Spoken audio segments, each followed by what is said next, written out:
Welcome back, everyone. Today, I'm going to give you guys Reptile Room Tour January 2020. Now let's have some fun with some cool king snakes. Wherever love goes, there is also misery. It's no mystery. And you and I, we got history, yeah. Wherever love flows, there is also tragedy when we're in too deep. And you and I, we got history, yeah.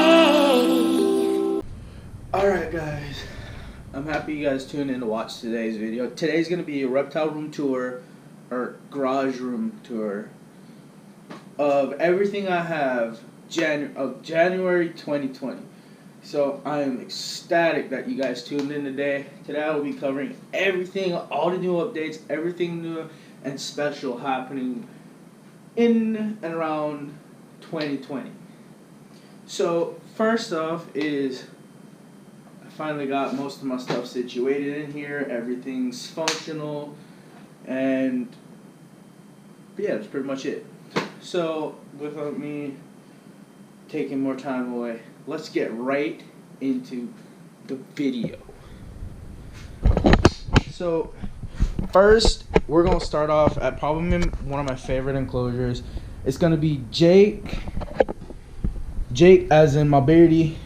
We have a little iguana called Nubs in here, just for the sole purpose of he has 3 legs. Let's see if we can get you guys a closer look at Nubs. There he is, chilling on his branch as usual. That's how he gets away. And I have a Russian tortoise down sleeping right back there. So this is a 90-gallon, perfect for the beardy, for the Russian. The Russian, she goes outside when it's warm out. Still kind of cold off and on here in Florida, and she's not in hibernation, so I don't keep her out. But this setup right here, fairly easy, fairly cheap. Got you UV. I just do this just because I don't want to forget when I need to change the bulb. Got me a nice 125 watt chick heating light, not the red color, just the plain white. We got us a nice LED strip on the black for the plant, and so it looks as nice as it does. I mean, come on, that looks just freaking amazing. Oh, we move over to the left. We got the little super worm / mouse rack.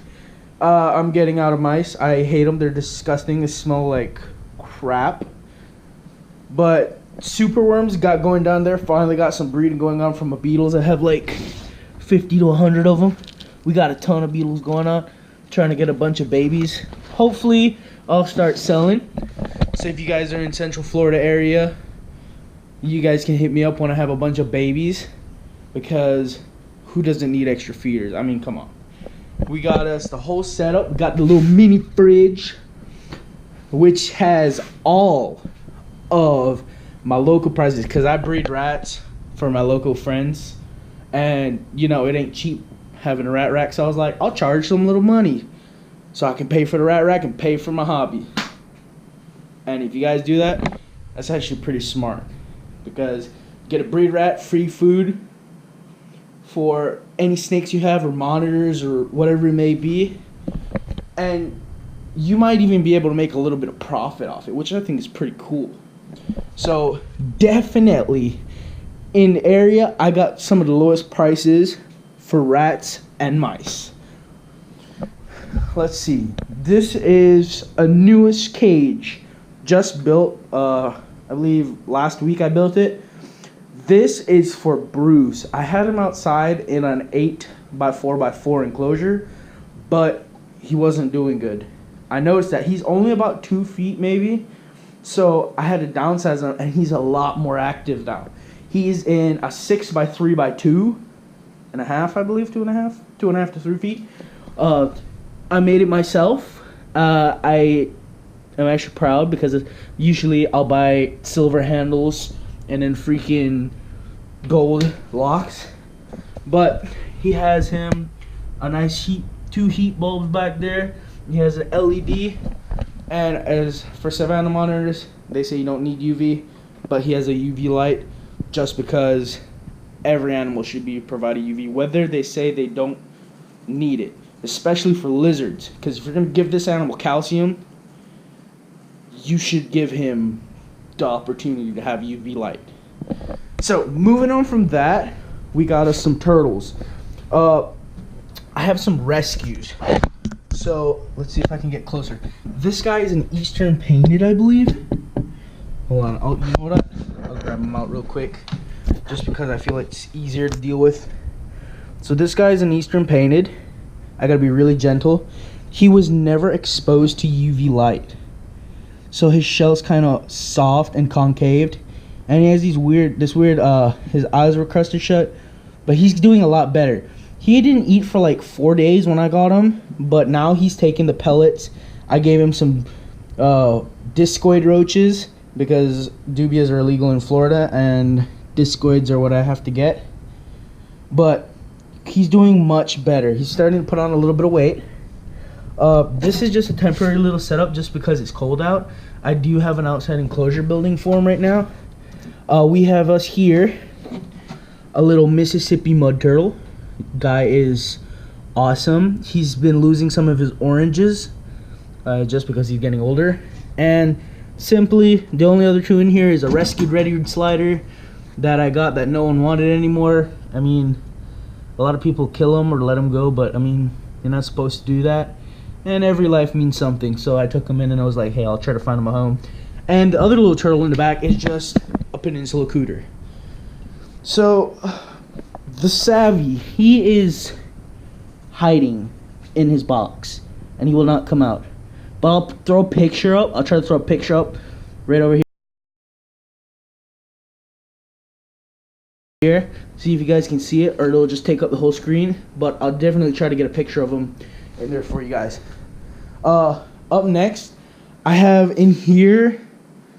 The lighting sucks. Let me get my phone. We'll get my phone real quick, and I'll get some light on him. But I have a. It's a Costa Rican striped knee tarantula. She's fairly young. I've been trying to give her a new home, but no one that keeps arachnids really around, so I just keep her myself. Let's see if we can see her. She's down in her little burrow. I don't know if you guys can see right down in there, but yeah, she's mostly active at night.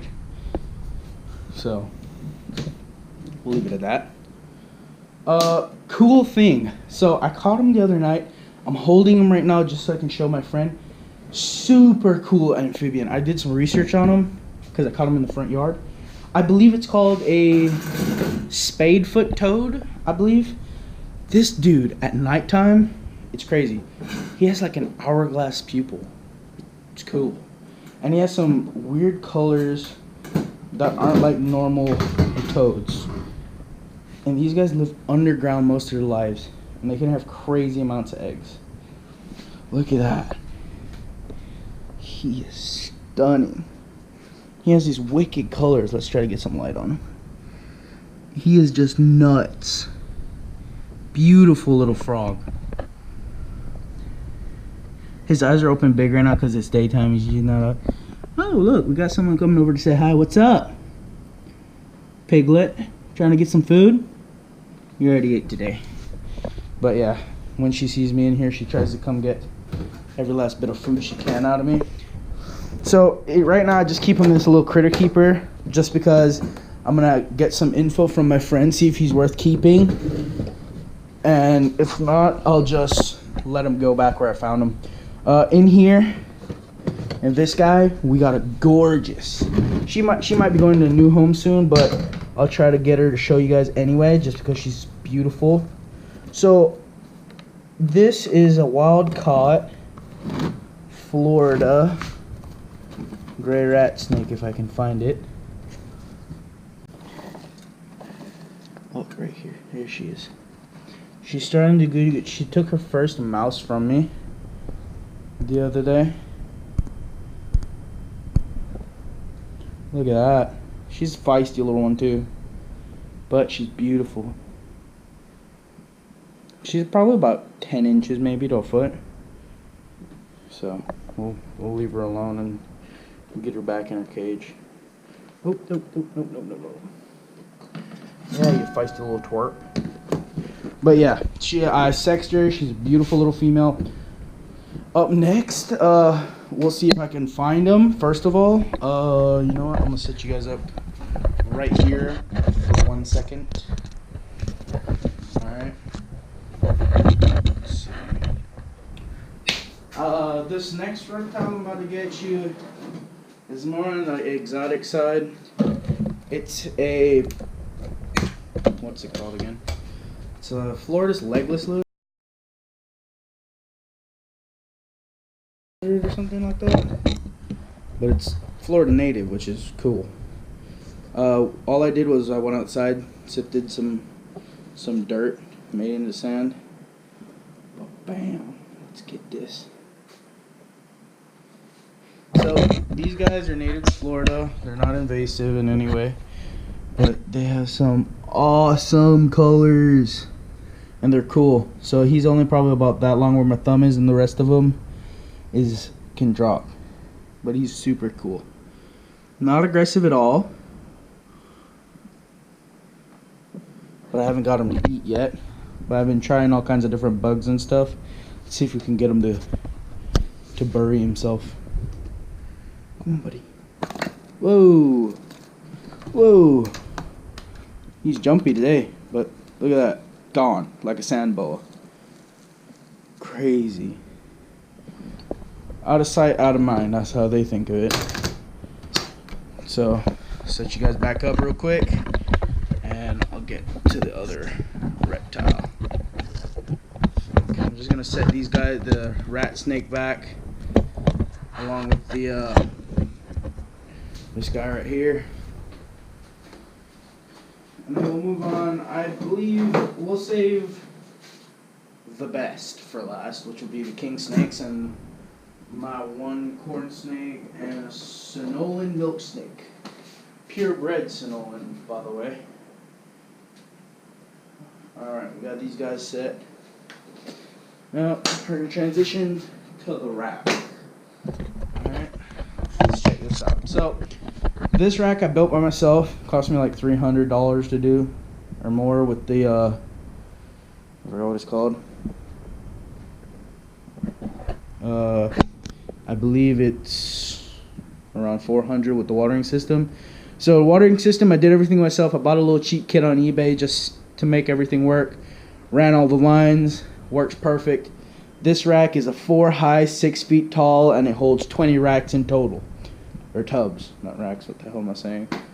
But made a 1/4-inch mesh, built it myself.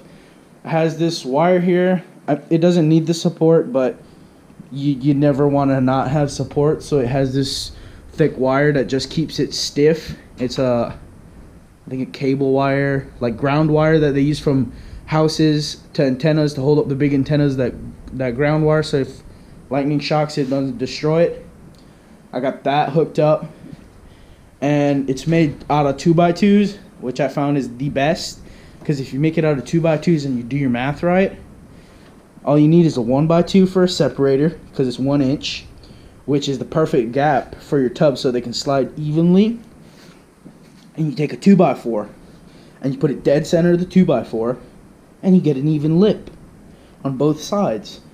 And it's just enough for your tub to slide, depending on how long you want to do it. And you got the whole rack to work with. So, a lot of people breed hooded rats for feeders. Got a female right there taking care of her young. So, little piglets. Yeah. But, what's it called? I use the small cement mixing tubs. Large I just feel is unnecessary, because rats and mice actually like having babies in smaller spaces. It gets them comfortable, feels them secure. Like, I have 5 mice in one of these 12-quart tubs with on the mice rack, and they breed phenomenally. So I'll give you guys a rundown on how my system works. So it'll be the top drawers. I'm gonna probably change it up a bit, but it's gonna be Breeders, three breeders. We're gonna have grow outs, and then we're gonna have maternity, which I'm debating on whether I'm just gonna take, because I have my old rack, my single file rack that I made, and I think I'll just use that as my maternity rack and keep all these guys. This one bottom shelf here is grow outs. This second breeders, breeders, and just keep 3 out of the 4 as breeders. I think it'll be fairly functional. And then have that one maternity. So pretty much that's how it works. I just use these little fence tags that you use on cattle panel for putting down farm fencing to hold this water system in. Works perfect. Don't pinch nothing, don't slow down nothing. And my bearded dragon's going crazy. He's spoiled because he usually sleeps in the room with me, but I keep him in here against his will, and he doesn't like that. He's upset. He wants me to take him inside, and he only does this when I come in here. But anyway, let's move back over. So I rotate my males. I started out at first just keeping a male in each tub, but I've noticed the females have way too much babies that they can take care of, so I just rotate them now. I have in this tub some fancies and a male Siamese Dumbo Rex that's sleeping right over there. Fancies in this one, fancies in this one, and in this top drawer is all Siamese babies, Siamese females. So they're all a happy family. Now we're gonna do probably one of the last but coolest things in the room. I have to say personally, it's probably my snakes. In this top drawer, we have an albino corn snake. He's the only corn snake I own and the only one I plan to own. I like corn snakes, but they don't give me a spark as curiosity. I know people love corn snakes, but the only reason I'm keeping him is he's my first snake I own, and I plan to keep him. In this tub is my only female at the moment, California king snake, normal variation, fairly young, probably 6 months to a year, and she's probably hiding as usual. But we'll try to get her out for you guys so you guys can take a look at her. She's absolutely gorgeous, and she's a feisty little thing. She's an aggressive eater, and she does phenomenal. Yeah, she's gorgeous. So just a normal variation. Not the most exciting, but I got her for a good deal. Substrate, I don't care what anyone says. Cypress mulch, hands down, best substrate you can find. Cheap, you can buy it by the big bags, and easy to clean, absorbs a lot, and when they're shedding, you just need to squirt a little bit of water or even just dump their water dish out in their cage, and perfect sheds every time. Never fails me. This one is Bruno, my banana albino California king. So he just shed a little while ago and ate, so I'm not going to take him out, but he's gorgeous. He, on camera, I don't know if it'll show, he's a duller color than a normal albino, and he has this purplish hue to him between his yellow and whites, and his scales feel like skin. This tub has a banana California king snake. So I pretty much have all males, hardly any females. But yeah, he's over there, but here's how he looks all the way down. He's not a normal high white California king snake. He's dull. That's what the banana does to the gene. But he's super cool nonetheless. He's such a sweetheart. Don't bite. I don't think I've ever been bit by one of my snakes that I keep. This here, if you guys can tell from before, the albino California king that has the banana gene in him, and then this is a pure albino. This is the white difference in these snakes. It's crazy. He actually feels like he has scales on him, and the one up here that has the banana in it makes him feel like he has skin. It's weird. In here, probably seen in my other videos, someone made poops. But this is my normal albino. ball python. Only ball python I have, only ball python I'm gonna get. He was a rescue, and when it comes to situations like that, you just don't turn an animal down. And this guy, Houdini, is my Sonolan milk snake. In my earlier videos, he actually ate out of my hand. He took a live mouse out of my hand, ate it in my hand, and swallowed it in my hand. Does not care about anything. Gorgeous colors though. He's a hypo, so he has more orange and red. So I'm hoping to get a female soon so I can get some beautiful babies. And if my finger in there long enough, he'd probably eat me. We'll try at least. But thank you guys for watching today's reptile room tour, and I hope to see you guys in the next video.